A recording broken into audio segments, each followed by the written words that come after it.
கர்த்தர் நல்லவர், அவர் கிருபை என்றும் உள்ளது. டிஎம்பிபியின் சார்பாக இந்த பெந்தெகோஸ்து நாளில் தேவனுடைய வார்த்தையை அறிவிக்க சித்தம் கொண்ட இறைவனுக்கு துதியும் கனமும் மகிமையும் உண்டாவதாக ஏற்றுக்கொண்ட சபை போதகர்களுக்கும் சபை கமிட்டி சபை மக்கள் அனைவருக்கும் வாழ்த்துக்களை திருச்சபை உருவெடுத்த இந்த பெந்தெகோஸ்து நாளில் டிஎம்பிபியின் வந்து பெந்தெகோஸ்து நாளாக நமது பேராயம் அனுசரித்து வருகிறது. அதற்கு ஆதரவும் உதவியும் அனுமதியும் வழங்கிய பேராயத்துக்கும் நன்றி செலுத்துகிறேன். ஆண்டுதோறும் திருச்சபையின் வழியாக பெறப்படும் இந்த காணிக்கை பணி ஓய்வு பெறும் அருட்பணியாளர்களுக்கு நலனுக்காக பயன்படுத்தப்பட்டு வருகிறது. இந்த வருடமும் முழுமையான ஆதரவும் தருமாறு தாழ்மையுடன் கேட்டுக்கொள்கிறேன்.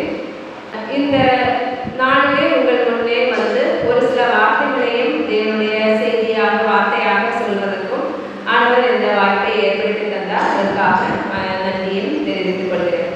ஜெபம் செய்வோம். எங்களை நேசிக்கிற எங்கள் அன்பு பரலோக பிதாவே, அப்பா உம்மை துதிக்கிறோம், உம்மை ஸ்தோத்திரிக்கிறோம். ஆண்டவரே, இந்த சந்தோஷமும் மனமகிழ்ச்சியுமான இந்த வேலைக்காக ஓய்வு நாளுக்காக உமக்கு துதியும் கனமும் மகிமையும் செலுத்துகிறோம். ஆண்டவரே இயேசுவா, உம்மை துதிக்கவும் ஆராதிக்கவும் உம்முடைய நாமத்தை மகிமைப்படுத்தவும் எங்களுக்கு நீங்கள் இந்த வாய்ப்பை ஏற்படுத்தி கொடுத்தீங்க. உமக்கு நன்றி ஆண்டவரே. ஆண்டவரே, எத்தனையோ மக்களுக்கு கிடைக்காத இந்த வாய்ப்பை அற்பரும் தூசிகளும் ஆகிய எங்களுக்கு நீங்கள் கொடுத்தீங்க. உமக்கு நன்றி அப்பா.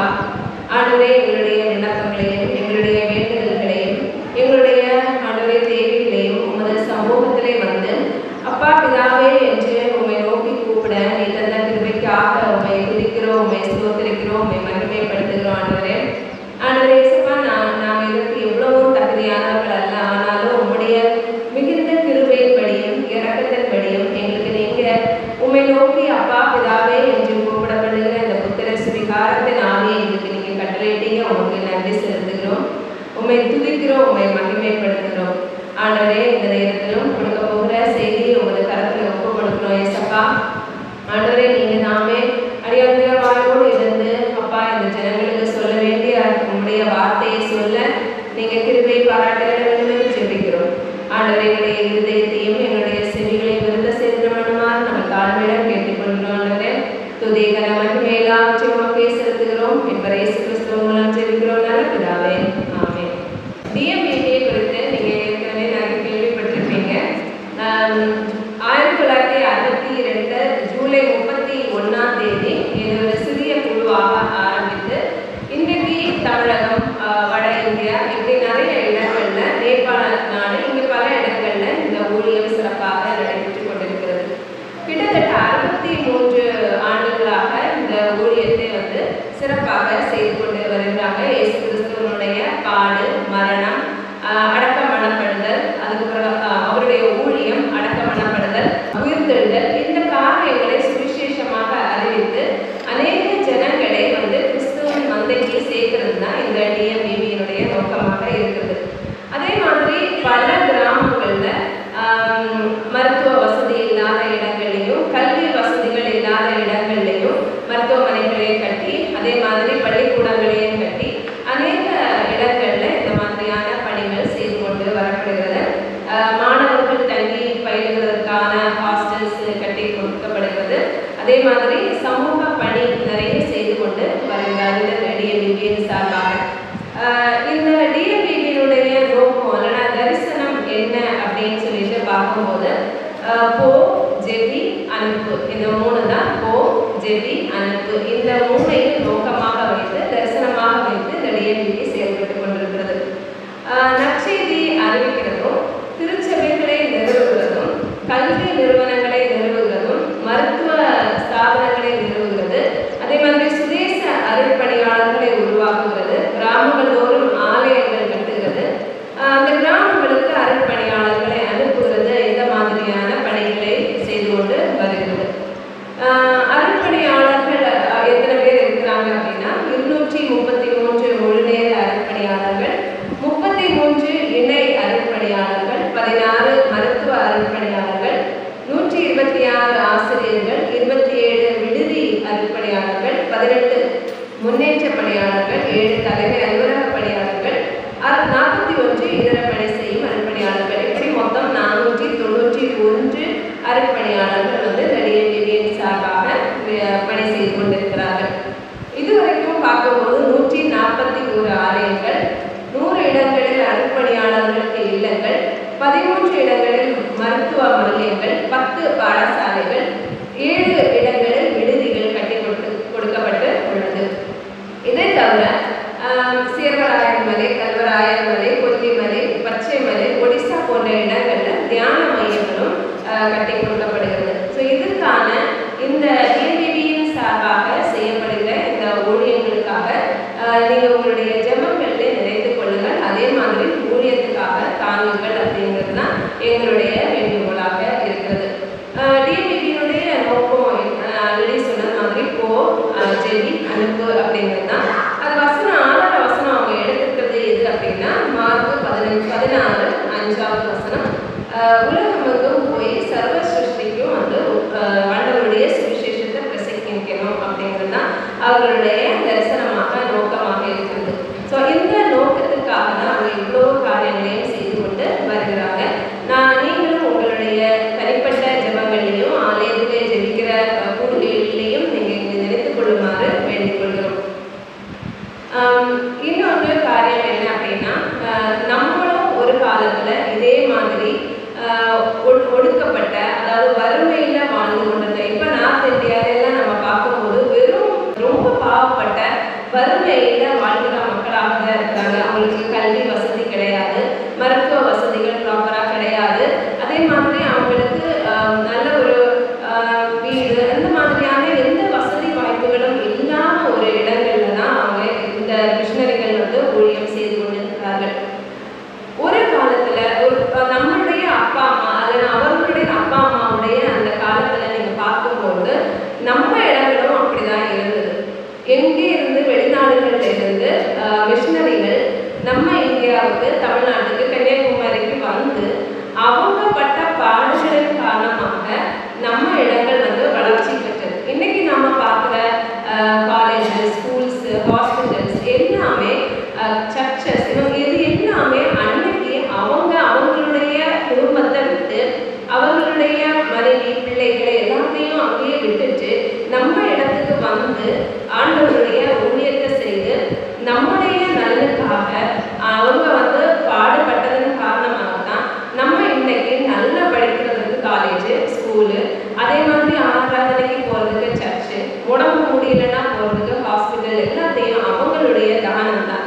இன்னைக்கு அதை ஈஸியாக நம்ம பயன்படுத்துகிறோம். ஆண்டவர் அதுக்கு பிறகு நம்மளே நிறைய அவங்க தொழிற்கல்விகளை சொல்லிக் கொடுத்து அந்த தொழில்களையும் நம்ம வந்து டெவலப் பண்ணி அதன் மூலமாகவும் நம்ம டெவலப் ஆகி இன்னைக்கு நல்ல நிலையில நம்ம உட்கார்ந்துருக்கிறோம். இவ்வளோ அழகான ஒரு ஆலயத்தில் ஆண்டவரை ஆராதிக்கிறதுக்கு ஆண்டவர் வாய்ப்பை கொடுத்துருக்கிறார். நமக்கு தேவையான உணவு, நமக்கு உடுக்கிறதுக்கான உடை, நமக்கு தேவைக்கும் அதிகமாக நமக்கு என்ன வேணும் அப்படிங்கிறத வாங்குற அளவுக்கான வசதி வாய்ப்புகளையும் ஆண்டவர் வந்து கொடுத்துருக்கிறார். ஆனால் இந்த நாட்டில் பார்க்கும்பொழுது இப்படிப்பட்ட எந்த வசதிகளும் இல்லை.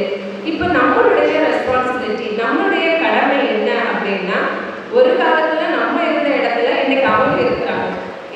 அந்த வெளிநாட்டிலேருந்து வந்தவங்க எப்படி நமக்கு வந்து பண்டெல்லாம் அங்கேருந்து அனுப்பி, ஏன்னா இங்கே எதுவுமே இல்லை. இந்தியா வந்து ரொம்ப பொருளாதாரத்தில் ரொம்ப கீழ் மட்டமாக தான் இருந்தது. அப்போ இந்த மிஷனரிகள் என்ன பண்ணாங்க அப்படின்னா, அங்கேருந்து அவர்களுடைய சொந்த நாட்டில் இருந்து ஃபண்டு இங்கே அவங்க கேட்டு பெற்றுக்கொண்டு அதன் மூலம் தான் நம்ம இந்த அளவுக்கு நம்ம வளர்ந்துருக்கிறோம். ஸோ இப்போ நம்மளுடைய கடமை என்ன அப்படின்னா, ஆண்டவர் வந்து நம்மளை ஆசீர்வதித்திருக்கிறார். இப்போ நம்ம மற்றவங்களுக்கு கொடுக்க வேண்டியது நம்முடைய ஒரு கடமையாக இருக்குது. அதே இந்த டிஎம்பிபியினுடைய நோக்கமே அதுதான். இப்போ வந்து நம்மகிட்ட இருந்து காசு கலெக்ட் பண்ணி அந்த கிராமங்களில், அந்த நாட்டில் வந்து ஊழியத்துக்காகவும், அவங்களுடைய கல்வி வளர்ச்சிக்காகவும், அவங்களுக்கு மருத்துவமனைகள் கட்டுறதுக்காகவும் இந்த பணத்தை வந்து உபயோகப்படுத்தி கொண்டு இருக்கிறாங்க. ஸோ அதை நீங்கள் மனசில் வச்சு நீங்கள் இந்த படைக்காக தாங்குமாறு தாழ்மையுடன் கேட்டுக்கொள்கிறேன். எங்களை குறித்து நாங்கள் ஒரு சில வார்த்தைகள் சொல்லணும் அப்படின்னு ஆசைப்படுறேன்.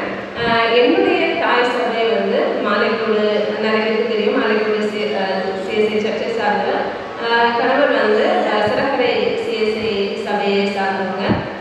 இப்போ நாங்கள் வந்து ரொம்ப வருஷமாக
சொல்றாங்க, என் பிதா வாக்குத்தத்தம் பண்ணது இதோ நான் உங்களுக்கு அனுப்புகிறேன்.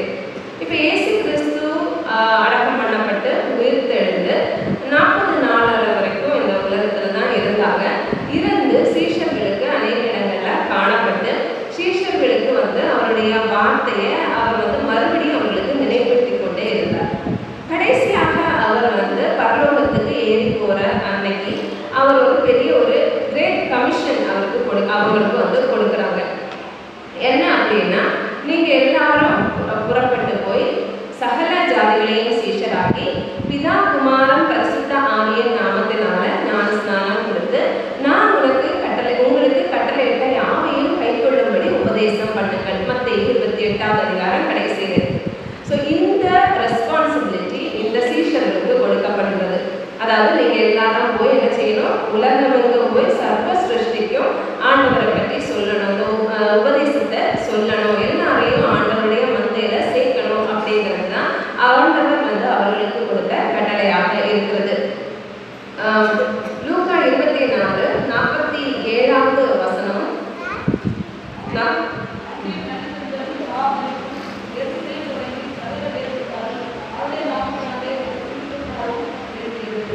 என்ன பிரசங்கிக்கப்படணும் அப்படின்னா, மனம் திரும்புதலையும் பாவ மன்னிப்பையும் குறித்து எருசலேம் தொடங்கி எல்லா இடங்கள்லையும் பிரசங்கிக்க வேண்டும் அப்படிங்கிறது தான் ஆண்டவருடைய சித்தமாக இருந்தது.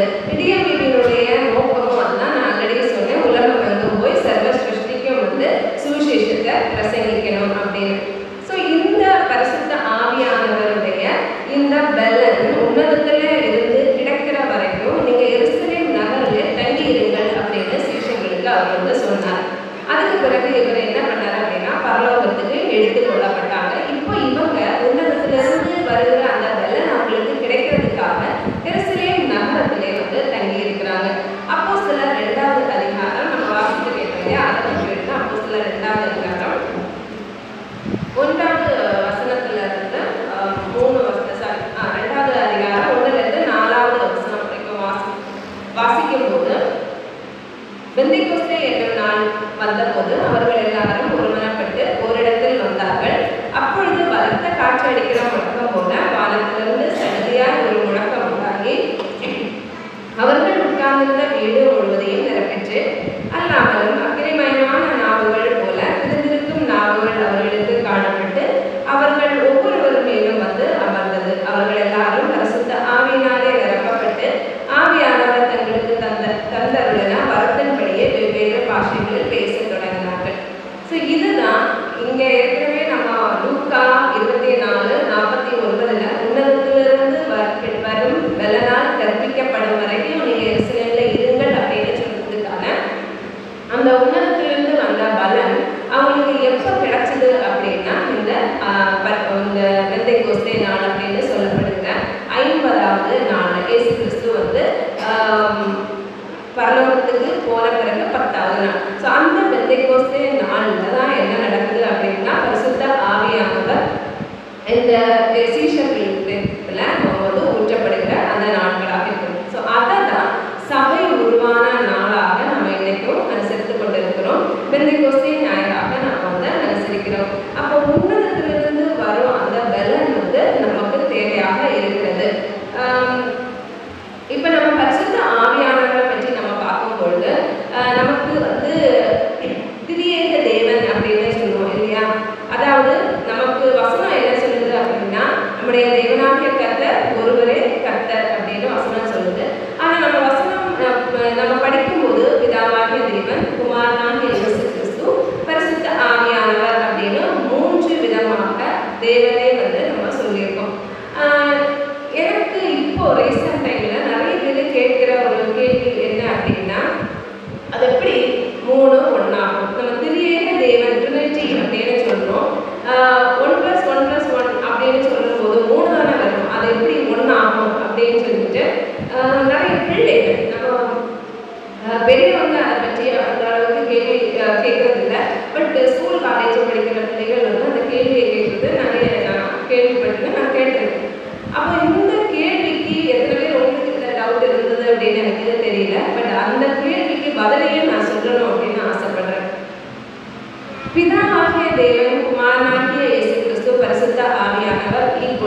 தேவன் தான்.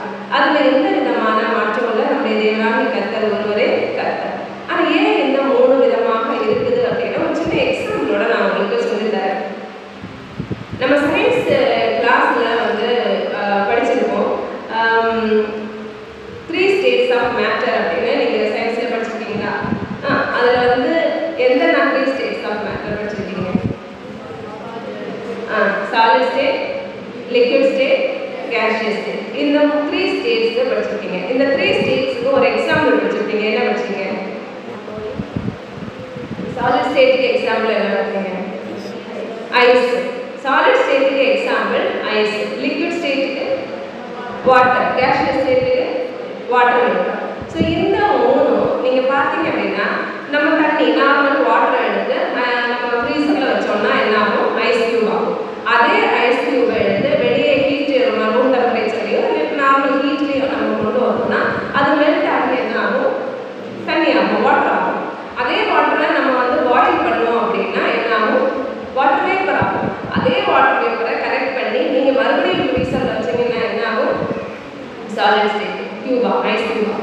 இப்போ வந்து இதோடைய சேஞ்சஸ் வந்து 3 விதமாக நடந்தாலும் அதோட பேசிக்கான மேட்டர் வந்து வாட்டர். அதில் எந்த விதமான மாற்றம் இல்லை. அப்போ ஐஸ் ஆனாலும் லிக்விட் ஆனாலும் கேஷியஸ் ஸ்டேட்டில் இருந்தாலும் அதனுடைய ஃபைனலாக அது என்னது? வாட்டர்.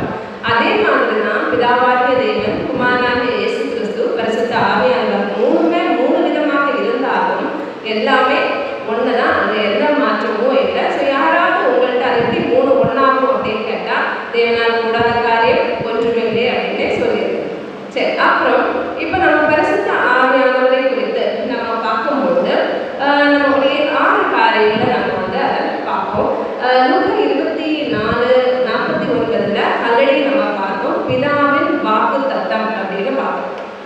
ஸோ பரிசுத்த ஆவியானவரை குறித்து ஒரு பெயர், அது இன்னொரு பெயர் வேணும்னா நம்ம என்ன சொல்லலாம் அப்படின்னா பிதாவினுடைய வாக்கு தத்தமாக இருக்குது. அதாவது ஆண்டவர் பிதாவாகிய தேவன் ஆல்ரெடி வந்து வாக்கு தத்தம் கொடுத்துருக்கிறாரு. அவர் சொல்லி இருக்கிறாரு, இந்த உலகத்திலிருந்து நான் ஒரு பலனை உங்களுக்கு அனுப்புவேன் அப்படின்னு. ஸோ பரிசுத்த ஆவியானவருடைய இன்னொரு பெயர் அப்படின்னு நம்ம என்ன சொல்லலாம் அப்படின்னா பிதாவின் வாக்கு தத்தம் அப்படின்னு சொல்லலாம். அதே வசனத்துல இன்னொரு பெயரை சொல்லப்பட்டிருக்கிறது உன்னதத்திலிருந்து வரும் பலன் அப்படின்னு சொல்லியிருக்கு. நம்ம பரிசுத்த ஆவியானவர்னு சொல்லலாம், உன்னதத்திலிருந்து வரும் பலன் அப்படின்னும் சொல்லலாம். அதே மாதிரி யோவான் 16வது அதிகாரம் 7வது வசனம் யாராவது எடுத்தவங்க வாசிக்கலாம். யோவான் 16:7.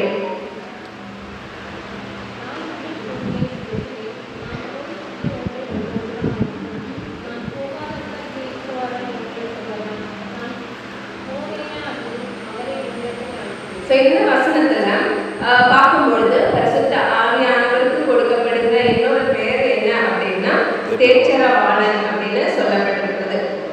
அதே யோவான் 16:13 பார்க்கும்போது சத்திய ஆவி அப்படின்னு சொல்லப்பட்டிருக்கிறோம். அதே மாதிரி அப்போஸ்தலர் 1:8 என்ன சொல்லியிருக்கோம் அப்படின்னா பரிசுத்த ஆவியானவர், ஆவி பரிசுத்த ஆவியினாலும் பரிசுத்த ஆவியானவர்னாலும் ஒன்றுதான் ஆவி அப்படின்னு சொல்லியிருக்கோம். எபேசியர் 4:30 பார்க்கும்போது முத்திரை அப்படின்னு சொல்லப்பட்டிருக்கு. ஸோ இப்படி பரிசுத்த ஆவியானவருக்கு பல பெயர்கள்ல வந்து வேதத்தில் சொல்லப்பட்டிருக்கும். பிதாவின் வாக்கு தத்தம், உன்னதத்திலிருந்து வரும் பலன், தேற்றரவாளன், சத்திய ஆவி, பரிசுத்த ஆவி, அதே மாதிரி முத்திரை. ஸோ இப்படி என்ன பெயர்ல சொன்னாலும் கடைசியா எது அது குறிக்குது அப்படின்னா பரிசுத்த ஆவியானவரை பற்றி குறிக்கிறதாக இருக்கிறது. இப்போ இந்த பரிசுத்த ஆவியானவரை பெற்றுக்கொள்வது எப்படி, அதுக்கான தகுதிகள் என்ன, நம்ம வந்து கண்டிப்பா அது உன்னதத்திலிருந்து வருகிற அந்த பலனை நம்ம தெரிந்து கொள்ளணும் அப்படின்றதுனா இயேசு கிறிஸ்துவுடைய பிதாவாகிய தேவனுடைய சித்தமாக இருக்கிறது. ஸோ அதை எப்படி நம்ம பெற்றுக்கொள்கிறது அப்படின்னா அப்போஸ்தலர் 2:38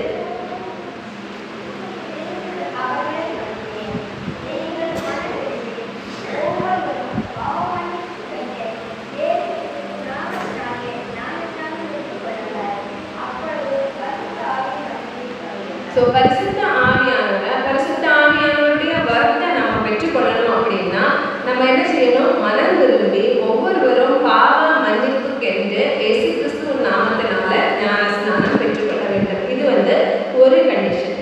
2வது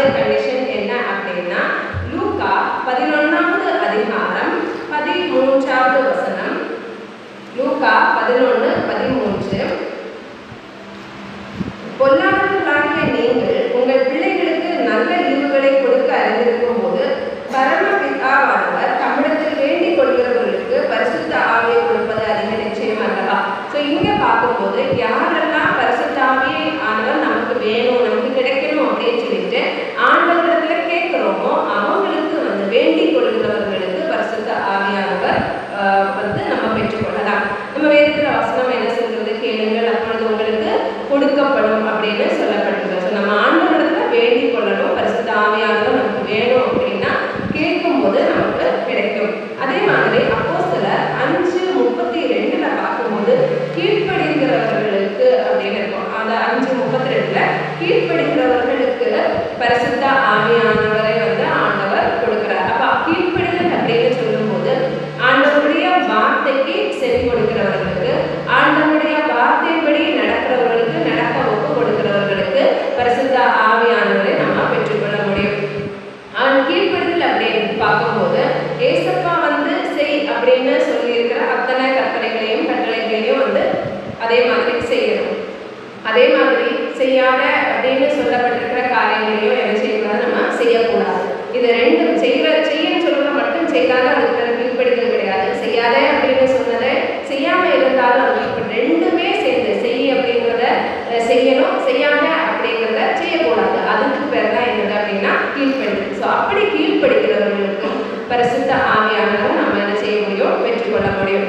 கலாத்தியர் 3:2 எப்படி இருக்கும் அப்படின்னா விசுவாச கேள்வியினால நம்ம பரிசுத்த ஆவியானவரை பெற்றுக்கொள்ள முடியும். நமக்கு வந்து கேள்விகள் வரும் இல்லையா, இது ஆவி நம்ம வந்து சந்தேகத்துல அல்லனா அவரை வந்து புதர்க்கமா அவர்கிட்ட கேட்கறதுக்கு வித்தியாசம். ஆனா விசுவாசத்தினால நம்முடைய விசுவாசம் வந்து குரோ ஆகுறதுக்கு, நம்ம கிறிஸ்துவுக்குள்ள இன்னும் அதிகம் பலப்படுறதுக்கு நம்ம வந்து ஆண்டவரத்துல வந்து இந்த வசனத்திலேயே எதுக்கு எப்படி அப்படிங்கிற கேள்வி கேட்டு அதன் மூலம் நம்மளுடைய ஆவிக்குரிய வாழ்க்கையில நம்ம வளரும் பொழுது நம்ம பரிசுத்த ஆவியை நம்ம வந்து பெற்றுக்கொள்ள முடியும். ஸோ இப்படி 4 காரியங்களை வந்து நம்ம பார்த்தோம். ஒன்று வந்து மனம் திரும்பி பாவ மன்னிப்புக்கு ஞானஸ்நானம் பெற்றுக்கொள்ளணும். 2வது நம்ம ஆண்டவரிடத்துல வேண்டிக் கொள்ளணும். 3வது கீழ்ப்படிய வேண்டும். 4வது வந்து விசுவாச கேள்வியினால நம்ம வந்து என்ன செய்ய முடியும், பரிசுத்த ஆவியை வந்து பெற்றுக்கொள்ள முடியும். இப்போ பரிசுத்த ஆவியை நம்ம பெற்றுக்கொள்ளும் பொழுது நமக்கு என்ன கிடைக்கும் அப்படின்னா அந்த பரிசுத்த ஆவியின் வரத்தை நம்ம வந்து பெற்றுக்கொள்ளலாம். ஆவிக்குரிய வரங்கள் வந்து சொல்லப்பட்டிருக்கிறது 1 கொரிந்தியர் 12வது அதிகாரம் 8, 9, 10, 11வது வசனத்துல பார்க்கும்பொழுது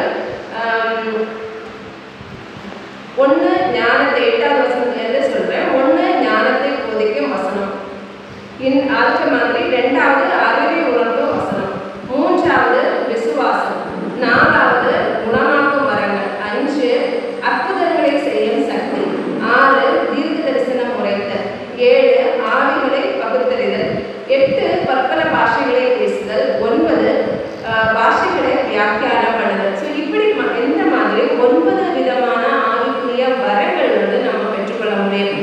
நம்ம வந்து நான் ஆண்டவருக்கு பக்தி வைராக்கியமா நம்ம இருக்கணும் அப்படின்னா நம்ம இந்த வரங்கள்ல எல்லா வரமும் எல்லாருக்கும் கிடைக்காது. அதுல நமக்கு நம்முடைய பக்தி விருத்திக்கு எதெல்லாம் தேவையோ ஆண்டவர் வந்து அந்த வரங்களை வந்து என்ன செய்கிறார் அப்படின்னா பகிர்ந்து அளிக்கிறார், அவருடைய சித்தத்தின்படி பகிர்ந்து அளிக்கிறார் அப்படின்னு 11வது வசனத்துல இருக்கு. ஸோ நம்ம பரிசுத்த ஆவியை நம்ம பெற்றுக்கொள்ளும் பொழுது இந்த வரங்களையும் ஆண்டவர் வந்து நமக்கு கொடுக்கிறவராக இருக்கிறார். இந்த வரங்கள் அதே மாதிரி பரிசுத்த ஆவியை நம்ம பெற்றுக்கொண்ட பிறகு நம்ம எப்படி இருப்போம் அப்படின்னு சொல்லிட்டு ஒரு சில காரியங்களை நான் உங்களுக்கு சொல்றேன். 1 அப்போஸ்தலர் 1வது அதிகாரம் 8வது வசனம். அப்போஸ்தலர் 1வது அதிகாரம் 8வது வசனம்.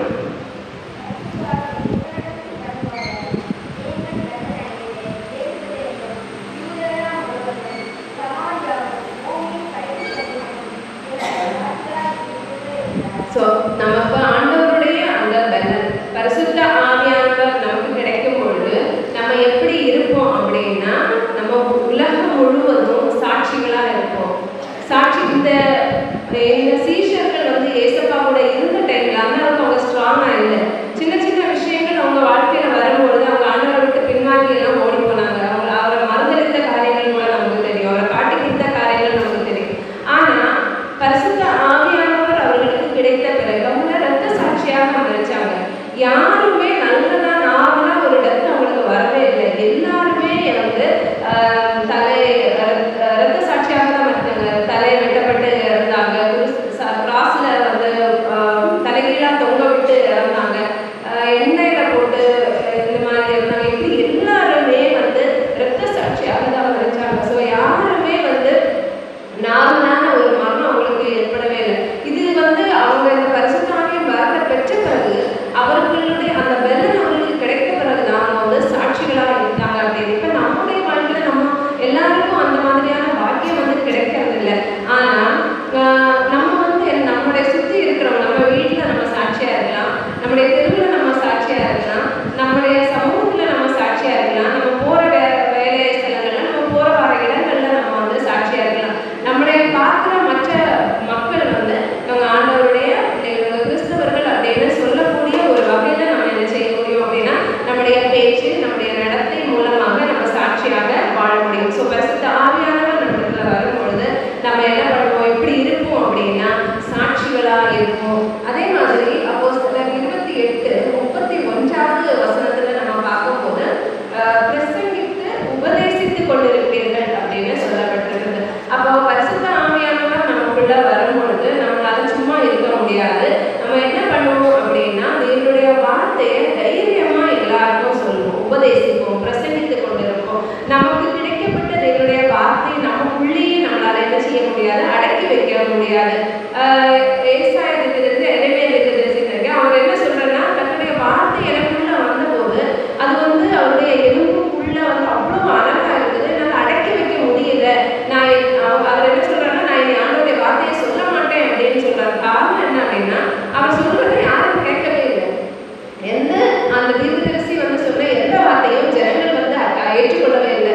அவரை வந்து கஷ்டப்படுத்தினாங்க. அதனால அவர் என்ன சொல்றாருன்னா, இனிமேல் நான் ஆண்டவருடைய வார்த்தையை சொல்ல மாட்டேன் அப்படின்னு சொல்றாரு. ஆனா ஆண்டவருடைய வார்த்தையை அவரால் என்ன செய்ய முடியல, அடக்கி வைக்கவே முடியல. அவர் கஷ்டப்படுத்தினாலும், யாரு கேட்டாலும் கேட்காவிட்டாலும் அவர் என்ன பண்றாரு, அந்த வார்த்தையை வந்து சொல்கிறவராக இருக்கிறார். அதே மாதிரி தான் பரிசுத்த ஆவியானவர் நம்மளே இருக்கும் பொழுது தேவனுடைய வார்த்தையை வந்து நம்ம என்ன சொல்லுவோம், தைரியமா வந்து மற்றவங்களுக்கு சொல்லுவோம். இப்ப நம்ம வாசிக்க கேட்ட ஏசாயா 61 அதிகாரம் 1-3 வசனம்.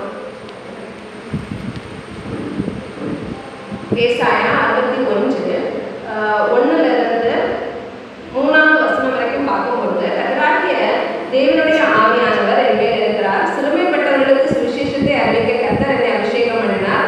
இருதயம் நொறுங்குண்டவர்களுக்கு காயம் கட்டுதலையும், சிறைப்பட்டவர்களுக்கு விடுதலையும், கட்டுண்டவர்களுக்கு கட்டவிழ்த்தலை கூறவும், தன்னுடைய அனுகிரக வருஷத்தையும் நம்முடைய தேவ நீதியை சரிக்கட்டும் நாளை கூறவும், துயரப்பட்ட அனைவருக்கும் ஆறுதல் செய்யவும், சீயோனிலே துயரப்பட்டவர்களை சீர்படுத்தவும், அவர்களுக்கு சாம்பலுக்கு பதிலாக சிங்காரத்தையும், துயரத்துக்கு பதிலாக ஆனந்த தைரியத்தையும், ஒடுங்கு நாளைக்கு பதிலாக புதிய நாளை கொடுக்கவும் அவர் என்னை அனுப்பினார் அப்படின்னு.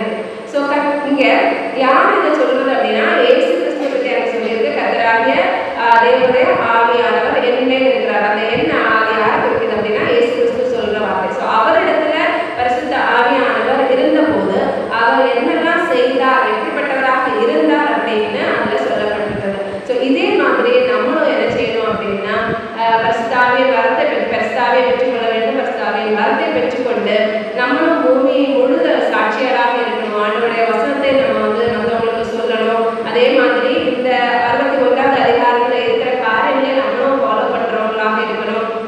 இந்த பெந்தெகோஸ்தே ஞாயிறு அப்படின்றது இந்த ஒரு நாள் மட்டும் இல்லை, எல்லா நாள்லையும் நம்ம வார்த்தைகளை குறித்தோ வேதத்தை குறித்தோ தியானித்து அதன்படி நம்ம என்ன செய்யணும் அப்படின்னா நடக்கிறவர்களாக இருக்க வேண்டும் அப்படிங்கிறது தேவனுடைய சித்தமாக இருக்குது. நம்ம வந்து மனம் திரும்பி நம்ம பாவ மன்னிப்பு கண்டு ஞானஸ்நானம் பெற்று அதே மாதிரி ஆண்டவரிடத்துல வேண்டிக் கொள்ளணும், கீழ்ப்படியணும். விசுவாச கேள்விகள்னால நம்ம வந்து பரிசுத்தாவியை பெற்றுக்கொள்ள முடியும். பரிசுத்தாவியின் வரங்கள் நமக்கு கிடைக்கும். அது நமக்கு பலப்படுத்தும், நம்மளை தேற்றும். அந்த வார்த்தை மூலம் நம்ம வந்து நம்ம அந்த உன்னதத்திலிருந்து கிடைக்கிற அந்த பலன் நமக்கு உள்ள இருக்கும் பொழுது நம்ம வந்து இன்னும் அதிகமாக பலப்படுவோம் அப்படிங்கிறதுல எந்த விதமான சந்தேகமும் இல்லை. இந்த வார்த்தைகள்னால தேவன் தாமே உங்களை அனைவரையும் ஆசீர்வதிப்பாராக. ஜெபம் செய்வோம். எங்களை நேசிக்கிற எங்கள் நண்பன் பரலோக பிதாவே, அப்பாவை துதிக்கிறோம், ஸ்தோத்திரிக்கிறோம். இயேசப்பா, ஆண்டவரே இந்த டிஎம்பிவியின் சார்பாக ஆண்டவரே இந்த ஞாயிறை நாங்கள்